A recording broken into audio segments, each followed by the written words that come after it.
Aloha,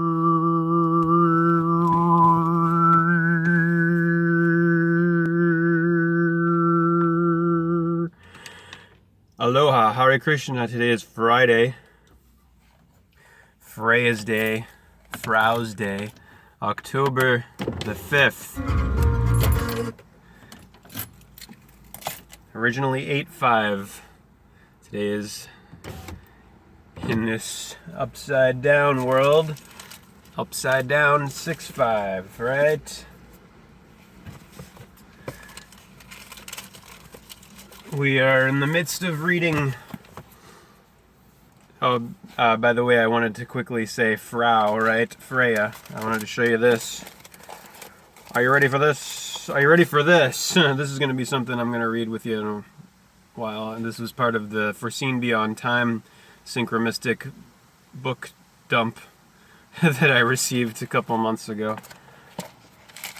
Delightful woman who shops where I work, I've talked to many times, brought me a whole lot of spiritual books. Spear ritual books. But Friday is Freya Day. Freya is the Norse version of Venus in Roman, Aphrodite in Greek, and Hathor and Isis in Egyptian. So you might as well say it's Isis Day.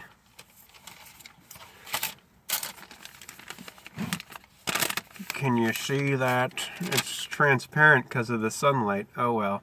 But Afro, Freya, Afra, Ka, Ra, the sun, Re, the light. Yup. Revelations. We are in the book of the Revelation of St. John the Divine. This is where we are. 6 o'clock, sex o'clock. Krishnamurti said it is no measure of health to be well adjusted to a profoundly sick society. Sick is 6 because you're at the 6 o'clock, you're at the heel of hell. This is the lower 3 chakras down below, below, and this is the upper 3 chakras above, A, alpha, B, beta. And there is the door, is a door, D, the semicircle, the delta, the Daleth, the number 4th letter, 4 letter, Thor letter. 1, 2, 3, 4. So, to be sick is to be 6.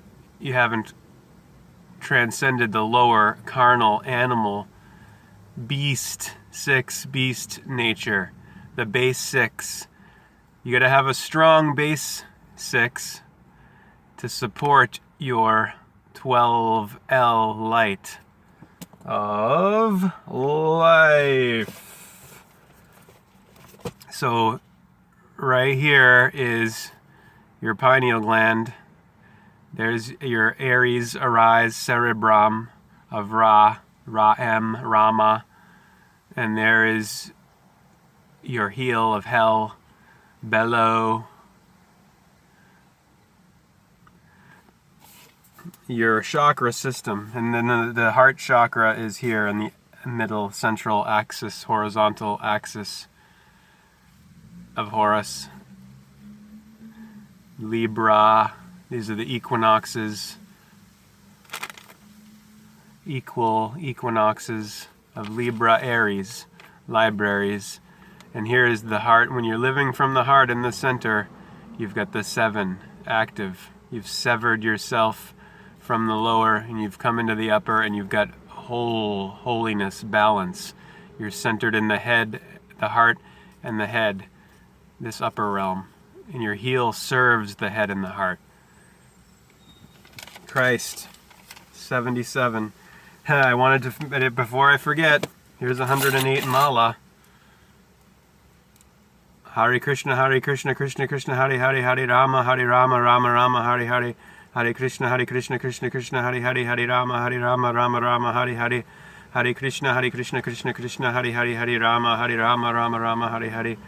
The mantra on the mala of Allah, L. The Red Sox finished with a .666 winning percentage this season in 2018. 20 times 18, 360, 666. They won 108 games, 180, 108, 360. Yeah, and there's 108 stitches on a baseball. I forgot to mention. It took the Cubs 108 years to win the World Series in 2016.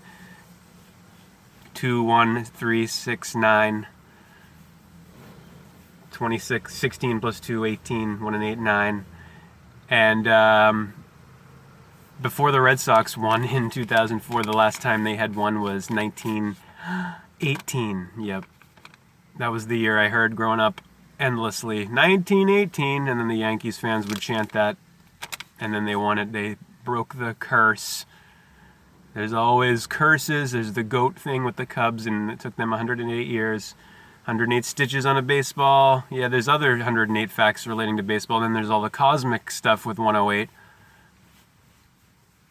And it all ties in with 88, number of Krishna, number of Trump, the hatch, the head, the heights, 8. 8 is in the heights. 6, 7, 8, you're going up to the heights of, and then you get to the 9.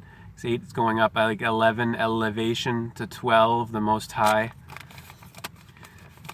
So the difference between being sick and being well, 6 and L, 12, is whether or not you've committed to getting well or not. I mean, this is the reason we have a sick society, is because the default position is down here in this door. The lower, the hell, the heel, when you've not ascended and transcended. This takes determination, effort to get here and to come up to here. It takes being a disciple, having discipline. Discipline of L. Disciple, diced apple. You've severed at 7, sectioned yourself, 6, and you've come up into the higher from the lower, and you're whole, holy, healthy, whole and holy. Bible, L. Let's go back to Soc-Ra-Tes now.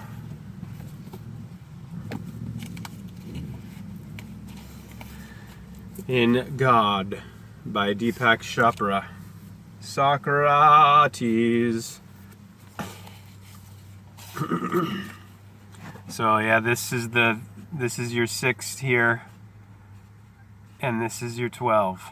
You gotta have that strong base that you've built with the bricks by degrees till you get to the light of L, the lighthouse in the pineal gland, the green pine cone, pine tree, pole, star.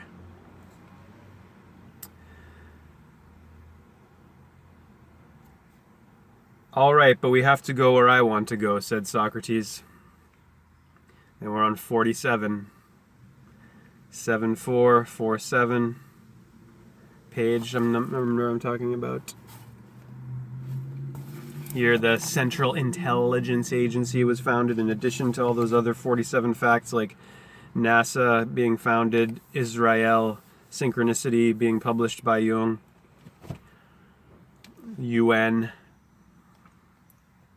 47 degrees of the Masons. Masons have for the compass is set to 47 degrees, the compass that makes the circle of L. Alcibiades nodded. Soc-Ra-Tes led the way uphill toward the Acropolis. They walked in silence, sharing the same thought. They both knew the real reason why Alcibiades loved Soc-Ra-Tes. The gossip about lechery was wrong, yet a pact of love was sealed between them. There had been a day 7 years before when Alcibiades burned to prove himself a warrior. He was an aristocrat, which bought him an officer's cloak. The fighting in this battle broke out near the city of Potidaea, one of a string of battles that had no end in sight. The delusion of empire inflamed Athens, and the price was constant war with rebel cities. Rebel. No longer a beardless youth, Alcibiades had reached his full height. He was strong enough to stand in front of a phalanx of hoplites, citizen soldiers armed with spear and shield. That day, morale ran high. Athens was thirsty for victory, and the enemy had been starved by a long blockade from the coast. But Alcibiades couldn't stand to wait, and when he saw the first sign of the enemy, mere specks on a clear horizon, he broke ranks and ran at them furiously, not looking to see how many of his men followed. No one followed. The lowest plebe knew how green he was. Ignoring this, Alcibiades closed fast on the enemy, and if he sensed that he was alone, he didn't flinch. Hate, but keep silent. When he was close enough, he cocked his arm and flung his spear at a startled foot soldier among the enemy, who couldn't believe that a lone officer was dashing toward him across open ground. The spear soared and came to earth, hitting the ground 20 feet short. It quivered as it struck the earth, as it stuck in the dirt. The enemy soldier was almost amused. "Take your spear back home," he shouted. "Your father wants to teach you to shave."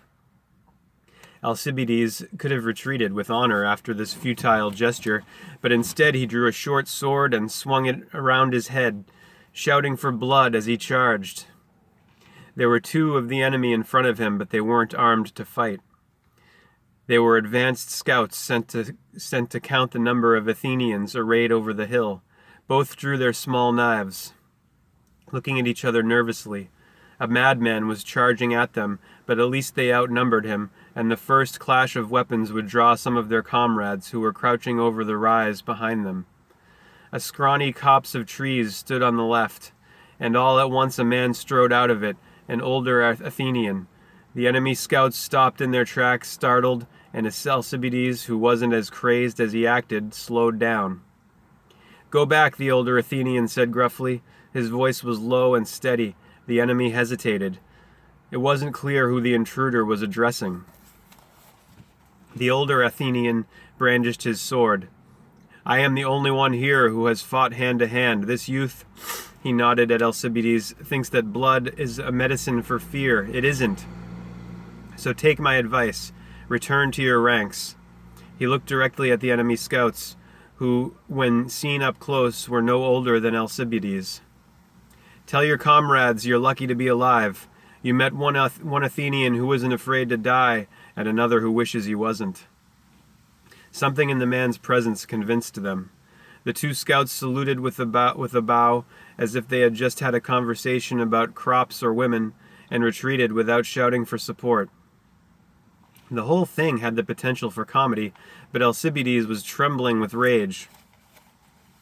"You've no right," he shouted, "to save you." "I apologize," said Soc-Ra-Tes. "I fight for life. In your eyes, that must be a crime." "Cowardice is a crime, that much I know." Alcibiades gestured over his shoulder. "My men are watching. What will they say?"